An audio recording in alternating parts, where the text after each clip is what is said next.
महर्षि दत्तात्रेय बताते हैं कि साधक को आत्मा की झलक, आत्मदर्शन की झलक तब मिलती है जब वो पूर्ण समर्पण, शुद्ध श्रद्धा और गुरु की कृपा से युक्त होता है। यह झलक साधक के समस्त भ्रम तोड़ देती है और उसे अपने स्वरूप की अनुभूति कराती है। इन सब में गुरु की भूमिका के ऊपर चर्चा करते हुए दत्तात्रेय कहते हैं कि गुरु कोई व्यक्ति नहीं है, बल्कि चैतन्य का प्रकाश है जो शिष्य के भीतर सोई हुई आत्मा को जगा देता है। गुरु शब्दों से ज्ञान नहीं देता, बल्कि शिष्य को उस मौन में प्रवेश कराता है जहाँ ज्ञान स्वयं प्रकट होता है। जब मन तैयार होता है तो गुरु की दृष्टि मात्र से साधक को सत्य की झलक मिलती है, और जो झलक मिलती है उस पर आगे डिटेल में बताते हुए कहते हैं कि वो झलक होती क्या है। वो क्षण जब मन रुक जाता है और केवल होना शेष रह जाता है, कोई अनुभव नहीं, कोई अनुभव करता नहीं, फिर भी पूर्णता की उपस्थिति होती है। वह झलक कई बार कुछ पलों की होती है, लेकिन उसका प्रभाव जीवन भर रहता है। और झलक से पहले क्या होता है, इस बात पर चर्चा करते हुए वो बताते हैं कि साधना से थकावट ज़रूरी है। झलक से पहले साधक समझता है कि प्रयास भी एक बाधा बन सकता है। वो फिर मन की पराजय भी ज़रूरी होती है। मन हर दिशा से जाकर जब थक जाता है और शांत हो जाता है, वह अवस्था ज़रूरी होती है। गहरा मौन और समर्पण भी ज़रूरी होते हैं। फिर शून्यता में जब आत्मा की आहट सुनाई देती है, तब उस गहरे मौन और समर्पण की फलीभूति होती है। दत्तात्रेय परशुराम से कहते हैं कि हे राम, जब शिष्य पूर्ण विनम्र होकर सभी ज्ञान को छोड़कर केवल होने में विश्राम करता है, तभी गुरु की कृपा आत्मा की झलक मिलती है, और वह झलक सदा के लिए सब कुछ बदल देती है। झलक के बाद क्या होता है? झलक के बाद की अवस्था के बारे में बताते हुए कहते हैं कि साधक को पता चलता है कि वह कभी बंधा हुआ था ही नहीं। फिर जीवन चलता है, लेकिन अहंकार नहीं रहता।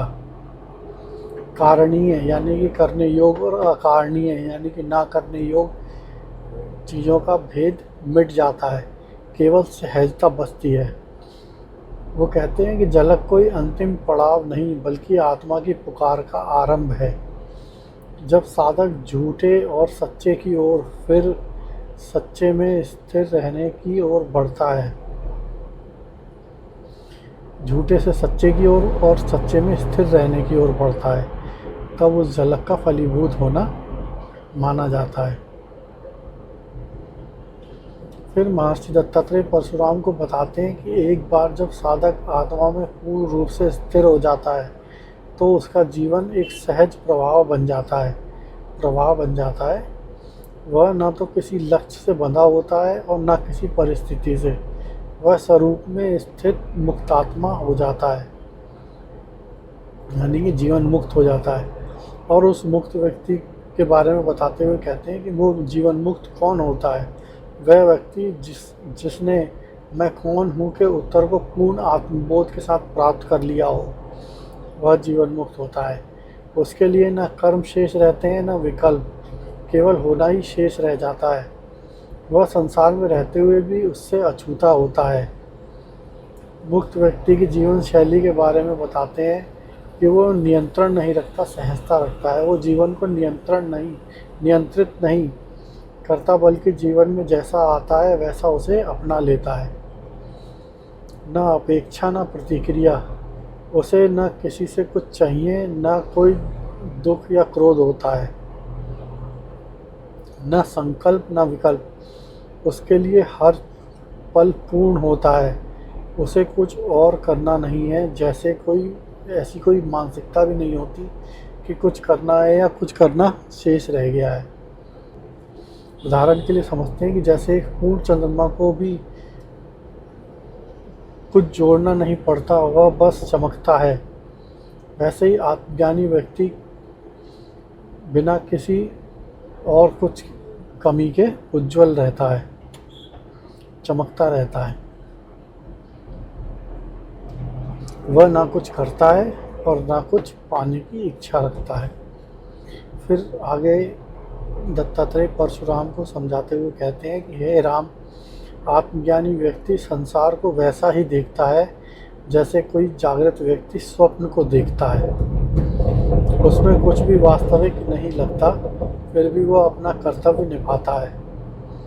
फिर मुक्त व्यक्ति की पहचान बताते हुए दत्तात्रेय कहते हैं कि वो शांत होता है, भीतर पूर्ण मौन और समता रखता है।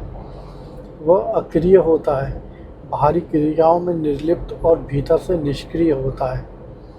वह करुणामयी होता है, सभी में उसी आत्मा को देखता है और वह नियति में स्थित होता है।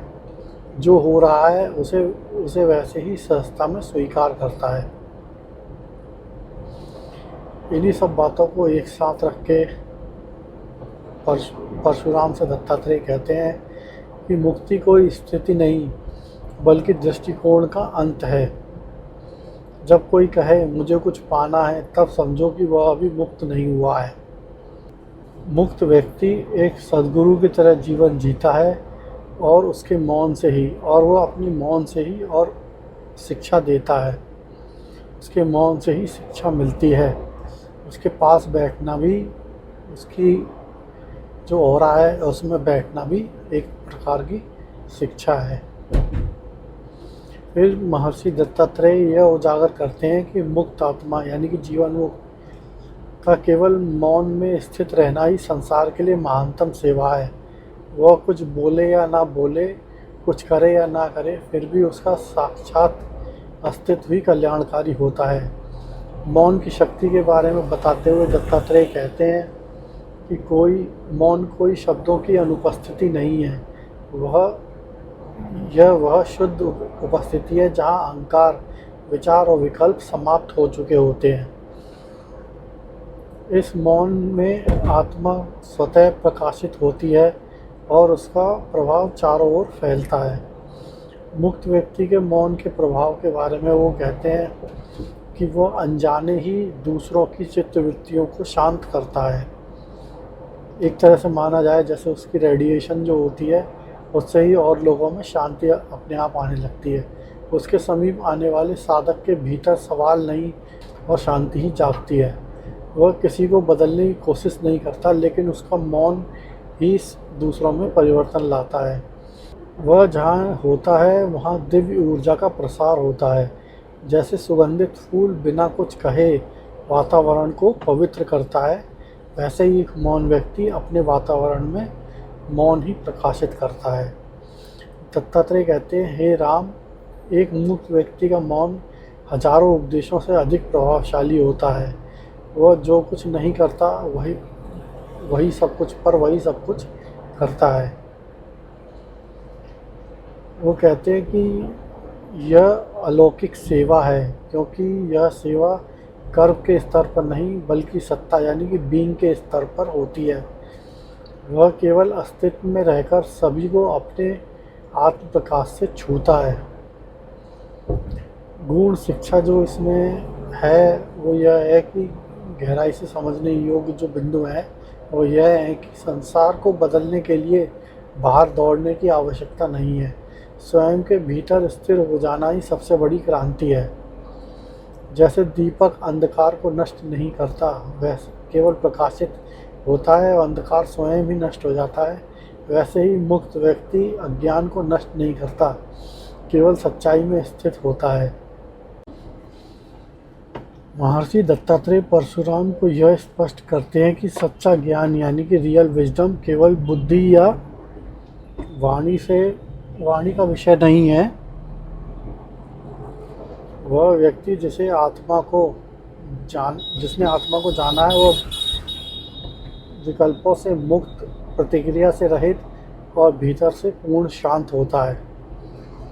ज्ञान की वास्तविक पहचान क्या है इसके बारे में वो बताते हुए कहते हैं कि यह बाहरी लक्षणों से नहीं बल्कि भीतर की स्थिति से जानने में आता है।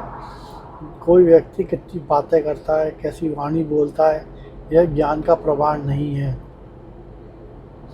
सच्चा ज्ञानी भीतर से निर्विकल्प, चिंताहीन और आत्मस्थिर होता है। कि सहजता, मौन और संपूर्ण स्वीकार यही सच्चे ज्ञान का संकेत है। फिर उसके आगे वो बताते हैं कि ज्ञान और अज्ञान में सूक्ष्म अंतर क्या क्या है। वो कहते हैं क्रिया जो उसकी होती है उसमें बाहर से प्रयास करता हुआ नहीं दिखता, वो सहजता से होता है सब कुछ। उसके विचार कैसे होते हैं, वो द्वंद्व में उलझा हुआ नहीं होता, निर्विकल्प होता है। उसकी इच्छाएं कैसी होती हैं, वो कुछ पाना नहीं चाहता, कुछ और भी होना भी नहीं चाहता। शांत यानी कि वो शांत होता है, परिस्थितियों से शांति लाता है और स्वभाव से भी शांत होता है। फिर दत्तात्रेय परशुराम से कहते हैं कि हे राम, जो विकल्पों के मध्य में खड़ा हो वह ज्ञानी नहीं है, जो विकल्प ही नहीं देखता वही सच्चा आत्मज्ञानी है। जब क्या सही है और क्या करना है जैसे प्रश्न भी मिट जाएं, तब आत्मा स्वयं प्रकट होती है। विकल्पहीनता क्या है? विकल्पहीनता के बारे में बताते हैं कि इसका अर्थ है ना कोई निर्णय, ना कोई असमंजस, ना कोई दिशा तय करनी है। सब कुछ स्वाभाविक रूप से अपने आप होता है। यह गहराई से विश्वास और समर्पण की स्थिति है। फिर वो आगे बताते हैं कि आत्मज्ञान का लक्षण यह नहीं कि आप सब कुछ जानते हैं, बल्कि यह है कि कुछ जानने की आवश्यकता ही नहीं रह जाती है। विकल्पों में उपस्थिति मन का काम है, विकल्पों का अंत आत्मा की उपस्थिति, यह सच्ची मुक्ति है। फिर महर्षि दत्तात्रेय परशुराम सावधान करते हैं कि अहंकार चाहे वह कितना ही सूक्ष्म रूप क्यों न ले ले, जब तक वह विद्यमान है तब तक आत्म साक्षात्कार नहीं हो सकता। यहाँ पे गंभीर आत्ममंथन की ओर बुलावा देते हुए महर्षि दत्तात्रेय कहते हैं कि अहंकार की सूक्ष्म चालों को पहचानो। अहंकार का स्वरूप बहुत परिवर्तनशील है। जब वह त्याग के रूप में आता है तब भी वह छिपा रहता है। यानी कि जैसे विचार कि मैं ज्ञानी हूँ, यह विचार भी अहंकार है। मैं मौन हूँ, मैं मुक्त हूँ, यह भी सूक्ष्म बंधन है। मैं साधक हूँ, मैं ध्यान करता हूँ, यह भी मैं की पकड़ है। अहंकार जब रुचिकर रूप लेता है तब उसे पहचानना कठिन हो जाता है। फिर दत्तात्रेय बताते हैं कि मुक्ति का उपाय क्या है। मैं को जड़ से देखना और पहचानना, यही मुक्ति का उपाय है। जैसे ही यह देखा जाता है कि मैं एक विचार है और उसके पीछे कोई वास्तविक सत्ता नहीं है, तब वह स्वयं ही मिट जाता है। मौन की स्थिति में रहना, विचारों को बिना पकड़े देखना, यह प्राकृतिक ध्यान यानी कि नेचुरल अवेयरनेस है। यही सच्ची मेडिटेशन भी है। फिर दत्तात्रेय परशुराम से कहते हैं कि हे राम, जब तक मैं नामक विचार की सबसे अंतिम परत भी बनी रहती है तब तक ब्रह्म ज्ञान केवल कल्पना रहता है। जब यह विचार स्वयं अपने स्रोत में विलीन हो जाता है तभी आत्मा की ज्योति प्रकट होती है। अहंकार का नाश किसी क्रिया से नहीं होता, वह सिर्फ साक्षी भाव से समाप्त होता है। जैसे अंधकार को हटाने की जरूरत नहीं, दीपक के जलते ही वो खुद हट जाता है, वैसे ही जागरण होते ही मैं का भ्रम भी मिट जाता है। क्या मैं अभी भी कुछ हूँ, यह सोचकर जी रहा हूँ, तो यह एक अज्ञान है। क्या मेरे साधन जब तब सेवाएं मेरी पहचान बन गए हैं, तो यह भी एक अज्ञान है, इसे भी अज्ञान जानो। क्या मैं अपने मौन और ज्ञान को लेकर भी गर्व महसूस कर रहा हूँ, तो यह भी एक अज्ञान है, इसे भी अज्ञान जानो। अगले वीडियो में हम देखेंगे कि कर्तापन का अंत और साक्षी भाव में जीवन कैसा होता है।